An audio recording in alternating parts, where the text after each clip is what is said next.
Comment réussir la culture de vos melons? Aujourd'hui, je vous emmène chez un maraîcher juste à côté de mon potager qui va nous livrer tous les secrets. Hélène, coucou! Bonjour! Merci de nous accueillir. Avec plaisir! Et donc les melons, c'est ici. C'est bien ici.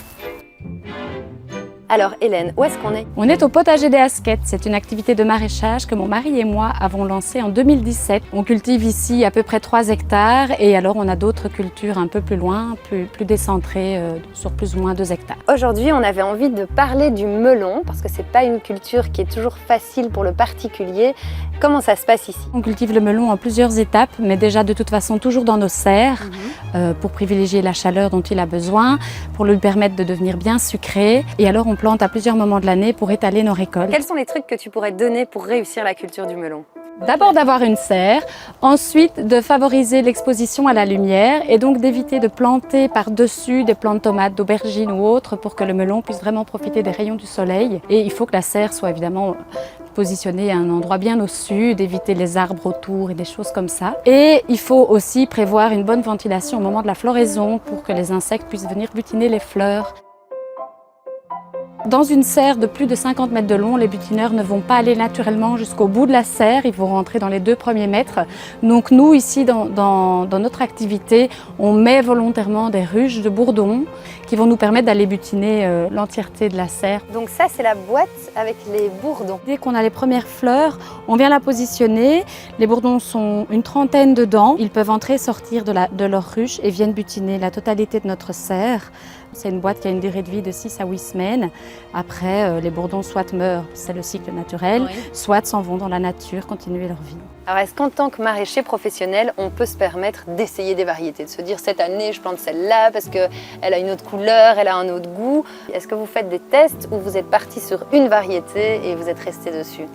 On reste principalement sur la variété du melon charentais puisque c'est celui-là que nos clients veulent, c'est notre star. Maintenant on fait des tests, on a un melon jaune dans la serre juste à côté, mais ce sont des melons qui se vendent moins facilement. Pour un maraîcher professionnel, il y a toujours évidemment la nécessité d'être rentable et d'avoir une activité qui nous permet quand même de vivre et puis surtout d'arriver à écouler après la marchandise. Donc les tests doivent se faire à toute petite échelle. Alors je vois que vous ne taillez pas.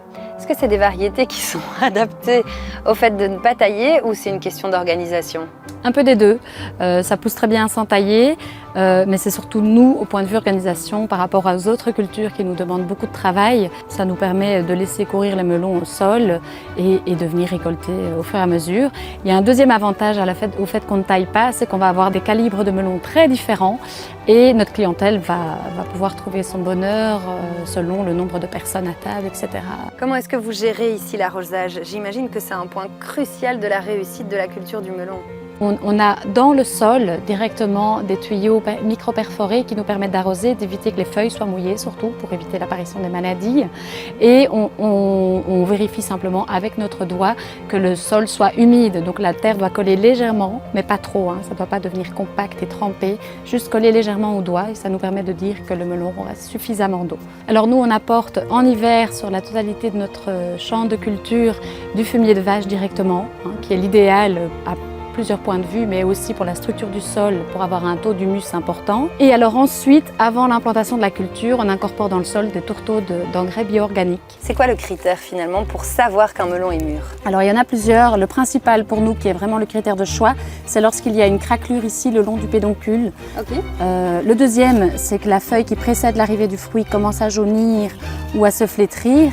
Et ensuite, évidemment, l'odeur. Oui, parce que là, on ne peut pas le sentir à l'écran, mais qu'est-ce que ça sent bon? Par contre, un critère qui n'est pas correct, c'est de s'imaginer que le melon mûr doit être mou ici derrière. Ce n'est pas le cas. Un melon qui est cueilli frais sera toujours tout dur ici au fond. Donc, ce qu'on voit dans les supermarchés, les gens qui appuient comme ça pour choisir leur melon, c'est un fake en fait. Tout à fait. Sachez-le, ce n'est pas un bon critère.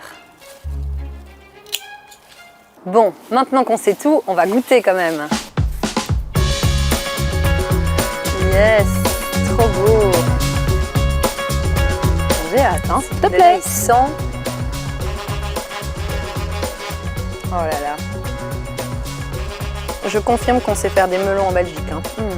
David, ça tu dois goûter.